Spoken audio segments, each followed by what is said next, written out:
Sir vote for democracy అని ఒక సంస్థ కొన్ని సంచలన వ్యాఖ్యలు చేసింది సార్. ఈ ఓటింగ్‌లో అవకతవకలు జరిగాయి. అందుకే బీజేపీకి ఒక 70-80 సీట్లు ఎక్కువగా వచ్చాయి. ఏపీలో కూడా ఇదే పరిస్థితి వచ్చిందని చెప్పేసి ఆ సంస్థ అయితే పేర్కొనడం చూస్తున్నాం సార్. ఇప్పుడు ఇది దేశవ్యాప్తంగా కూడా చర్చలకు దారితీసింది. అసలు ఓట్లలో అవకతవకలు జరగడం ఏంటి? ఈ సంస్థ ఏం చెప్పింది సార్ యాక్చువల్‌గా? యాక్చువల్‌గా ముందు నుంచి కూడా ప్రతిపక్షాలు ఈవీఎంలో మ్యానిపులేషన్స్ జరుగుతున్నాయి.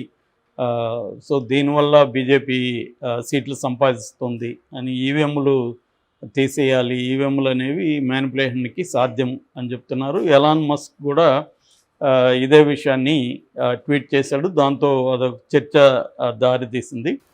ఆంధ్రప్రదేశ్లో కూడా వైసీపీ ఆరోపిస్తుంది, మాకు 40% ఓట్లు వచ్చినా కూడా 11 సీట్లు రావడం ఏంటి, మాకు స్ట్రాంగ్ విలేజెస్లో కూడా మా ఓట్లు ఏమైనాయి, వైసీపీకి వేసిన ఓట్లు లేవు, ఒక విలేజ్ అంతా వేస్తే ఒక ఓటు మాత్రమే అక్కడ ఉంది, ఇలాంటివి వాళ్ళు కూడా చెప్పారు. కేతిరెడ్డి వెంకటరామరెడ్డి లాంటి వాళ్ళు కన్నీళ్లు పెట్టుకొని కూడా ఇదే చెప్పాడు, నేను ఓడిపోవడం ఏంటి, నేను రోజు ఇది నాకు ఓట్లు చాలామంది వేసామని చెప్తున్నారు, అవన్నీ రాలేదు. అలాగే జగన్ కూడా అప్పుడు మాట్లాడుతూ ఏదో జరిగింది, బట్ నాకు సాక్ష్యాలు లేవు కాబట్టి నేనేం చెప్పలేను అనేది చెప్పారు. సో ప్రతి ఒక్కరు ఏంటంటే వైసీపీ ఈ స్థాయిలో ఓడిపోయిందని ఎవరు ఊహించలేదు. ఈవెన్ తెలుగుదేశం వాళ్ళు కూడా ఊహించలేదు. కనీసం ఒక 60-70 అయితే వస్తాయని అందరూ అనుకున్నారు, టైట్ అనే అందరూ అనుకున్నారు. 11కి పోతాయని ఎవరు ఊహించలేదు. అందువల్ల షాక్ అయ్యారు. ప్రతి ఒక్కరూ ఏదో జరిగింది సార్ అనేది చెప్తున్నారు. సరే, ఈ కాంటెక్స్ట్లో కొత్తగా ఓట్ ఫర్ డెమోక్రసీ అనే ఒక సంస్థ మహారాష్ట్రలో ముంబై బేస్ చేసుకొని పనిచేస్తుంది. ఈ సంస్థ దేశవ్యాప్తంగా సర్వే చేసింది. సర్వే చేసి నిన్న 22వ తేదీ ఒక నివేదికని వైబీ చవాన్ సెంటర్ ముంబైలో జూలైలో 22వ తేదీన ప్రకటించింది. ఆ రిపోర్టు లో మొత్తం 4 చాప్టర్స్ ఉన్నాయి. ఆ రిపోర్ట్ ఏం చెప్తుందంటే, report conduct of Lok Sabha elections 2024. Report పేరు analysis of vote manipulation and misconduct during voting and counting. ఇది టైటిల్ ఆఫ్ ద రిపోర్ట్. ఈ రిపోర్ట్లో ఏముంది, వీళ్ళు ప్రధానంగా ఏం చెప్తున్నారంటే, పోల్డ్ ఓట్లకి కౌంటింగ్ ఓట్లకి మధ్య తేడా ఉంది, విపరీతంగా తేడా ఉంది. అందుకని ఈసీ అనేది ఏం చేస్తుందంటే, మామూలుగా ప్రతి బూత్కు సంబంధించి ఎన్ని ఓట్లు పోలైనాయని 17C అనే ఫాము అక్కడ ఉన్న ఏజెంట్కి ఇవ్వాలి, కానీ ఇవ్వట్లేదు. చాలా చోట్ల పోలింగ్ బూతుల్లో సీసీటీవీలు లేవు. తర్వాత వీటిలో కూడా స్ట్రాంగ్ రూముల్లో కూడా సీసీటీవీలు లేవు. స్ట్రాంగ్ రూములకు వెళ్ళడానికి ముందు ఒక నైటు అక్కడ ఉంచుతారు. అక్కడ ఏం జరుగుతుంది అనేది ఎవరికి తెలియట్లేదు.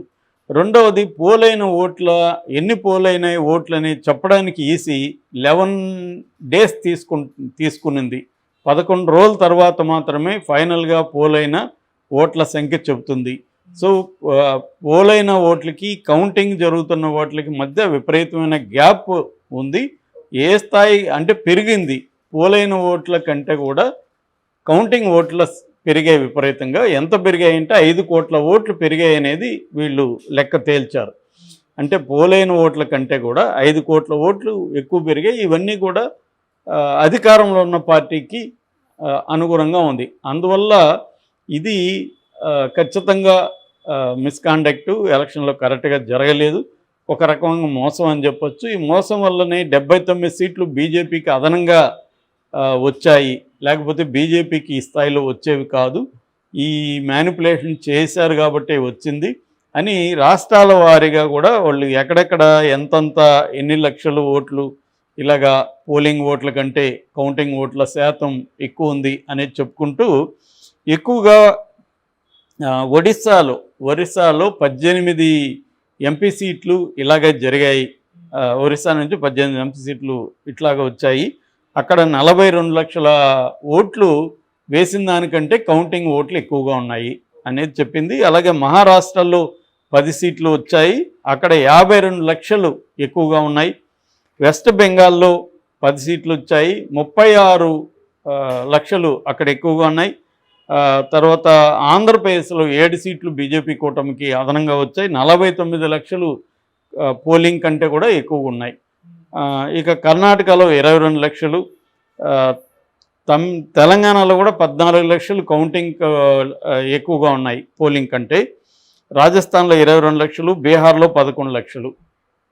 అంటే క్లియర్గా ఆంధ్రప్రదేశ్లో మనం మిగతా రాష్ట్రాలు పక్కన పెడితే ఆంధ్రప్రదేశ్లో 7 ఎంపీ సీట్లు బీజేపీకి అదనంగా వచ్చాయి. లేకపోతే 11కి 14కి పరిమితం అయిపోయిండేది, వీళ్ళకి 11 వచ్చిండేది వైసీపీకి.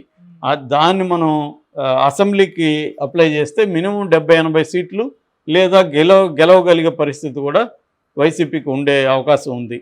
కాబట్టి క్లియర్గా మ్యానిపులేషన్ వల్లనే చంద్రబాబు ప్రభుత్వం వచ్చిందని ఈ రిపోర్ట్ని బేస్ చేసుకొని అనాలిసిస్ చేస్తున్నారు. ఈ రిపోర్ట్ బేస్ నిజమైతే మాత్రం అది అనాలిసిస్ కూడా కరెక్టే. కానీ ఇది ఎంత నిజము, వీళ్ళ దగ్గర ఉన్న డేటా ఎంత రిలయబుల్, వీళ్ళ మెథడ్ ఆఫ్ అనాలిసిస్ అంటే కలెక్టింగ్ డేటా ఎలా కలెక్ట్ చేశారు, వీళ్ళు 79 సీట్లు ఎక్కువ వచ్చినాయని ఎలా చెప్పగలుగుతున్నారు, 5 కోట్ల ఓట్లు ఎలా ఎక్కువ వచ్చాయని వీళ్ళు ఎలా నిర్ణయిస్తున్నారు, దీనికి ఉన్న సైంటిఫిక్ మెథడ్ ఏంటి, ఇవన్నీ తేలాల్సి ఉంది, చర్చ రావాల్సి ఉంది. ఈ రిపోర్ట్లో మాత్రం వివిధ చట్టాల గురించి కూడా డీటెయిల్గా రాశారు. ఎలక్షన్కి సంబంధించి వివిధ చట్టాలు ఏం చెబుతున్నాయి. రిపోర్ట్ మాత్రం చాలా స్టాండర్డ్గా ఉన్నట్టుగా కనిపిస్తుంది మనకి చదివితే. బట్ వాళ్ళ డేటా ఎంత విశ్వసనీయమైంది అనేది వీళ్ళు అడుగుతున్న ప్రశ్నలు అయితే న్యాయమైనవి. ఎందుకంటే ఎలక్షన్ కమిషన్ 11 రోజులు ఎందుకు తీసుకుంటుంది టోటల్? ఇంతకుముందంతా మనకి ఎప్పటికప్పుడు పర్సంటేజ్ వచ్చేవి. ఇప్పుడు అసలు పర్సంటేజ్ 4 రోజులైనా కూడా రావట్లేదు, ఇంకా పెరిగిందని చెప్తూనే ఉన్నారు. సో ఇది కన్ఫ్యూజన్ అయితే ఉంది. అంటే వీళ్ళు చెప్పేది ఏంటంటే, ఒకటి ఈవీఎంల మ్యానిపులేషన్ కూడా జరుగుతుందని చెప్పారు. అది గతంలో కూడా మనం కూడా చెప్పుకున్నాం. ఈవీఎంలని దిగుమతి చేసుకున్నది 60 లక్షలు అయితే 40 లక్షలే వాడారు, ఇంక 20 లక్షల ఈవీఎంలు ఏమైనాయి అని మన ఉండవల్లి అరుణ్ కుమార్ కూడా అడిగితే ఈసీని right to information RT act కింద అడిగితే వాళ్ళు మాకు సంబంధం లేదు, మాకు ఎన్ని ఇచ్చారో అంత మాత్రమే లెక్కలు చెప్తాం అంటున్నారు. మరి ఆ 20 లక్షల్ని వాడి ఎక్కువ ఈవీఎంలు వీళ్ళ ఇప్పుడు ఫర్ ఎగ్జాంపుల్ వైసీపీకి వేసిన ఓట్లు ఎక్కడెక్కడ ఎక్కువ వేస్తారో అవన్నీ పక్కన పెట్టి అక్కడ తెలుగుదేశం ఓట్లు ఈవీఎంలు మారిస్తే అది జరిగే పాసిబిలిటీ ఉంది కదా.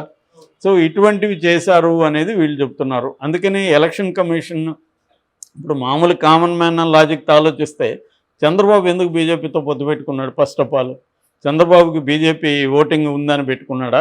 బీజేపీ మీద ప్రేమ ముందు పెట్టుకున్నాడా? బీజేపీ ఐడియాలజీ ఈయన ఐడియాలజీ ఒకటి కాబట్టి పెట్టుకున్నాడా? ఇవేవి కాదు కదా. నిజానికి చంద్రబాబు అరెస్టు బీజేపీకి తెలియకుండా జరగలేదు కాబట్టి చంద్రబాబుకి బీజేపీ మీద కోపమే. బీజేపీ ఐడియాలజీ చంద్రబాబు ఐడియాలజీ సంబంధం లేదు. చంద్రబాబు సెక్యులరిస్టు, బీజేపీ హిందూ మతత్వవాది. అయినా ఎందుకు పెట్టుకున్నాడు? పోనీ ఓట్ల పర్సంటేజ్ ఎక్కువ ఉందా? అక్కడేం లేదు. బీజేపీకి 1% ఓట్లు కూడా రాలేదు, అయినా ఎందుకు పెట్టుకున్నాడు? క్లియర్గా ఎలక్షన్లో మనం మ్యానిపులేట్ చేయొచ్చు, లేదంటే జగన్ మ్యానిపులేట్ చేస్తాడనే కదా పెట్టుకున్నాడు.